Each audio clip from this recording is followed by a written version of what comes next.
আজকে আপনাদের সঙ্গে আমি তেল কই রেসিপিটা শেয়ার করছি। প্রথমে তেলের মধ্যে নুন হলুদ মাখিয়ে রাখা কই মাছগুলো একে একে ভেজে নেব।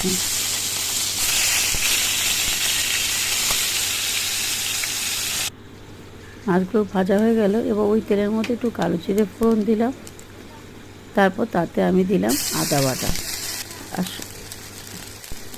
সাথে একটু হলুদ গুঁড়ো দিয়ে দিলাম, এতে আদাটা ছিটে যেতে না আসে। আদাটাকে ভালো করে তেলের মধ্যে নাড়াচাড়া করে নিয়ে ভেজে দেবে।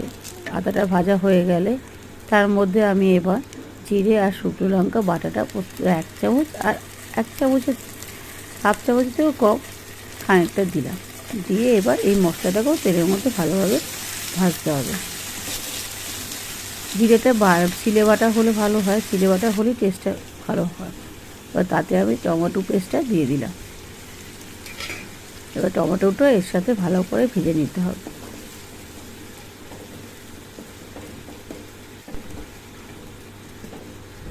টমেটোটা ভালো করে ভাজে মশলাটা কষিয়ে নেওয়ার পর এর মধ্যে একটু নুন দেওয়া হলো 1 চামচ, স্বাদ মতন আপনারা নুন দেবেন।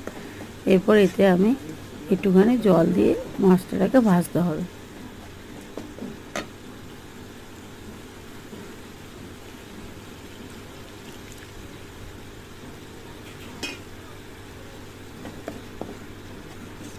মশলাটা খুব ভালোভাবে কষিয়ে দিতে হবে।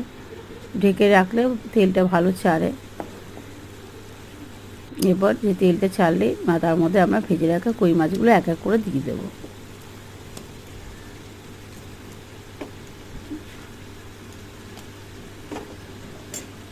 কই মাছ দিয়েও খানিকক্ষণ নাড়াচাড়া করতে হবে ঢেকে।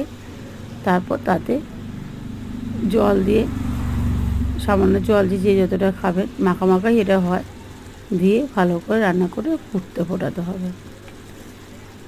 তারপর মোটামুটি আমাদের মাছটা আজকে রান্না কমপ্লিট। উপর দিয়ে ধনেপাতা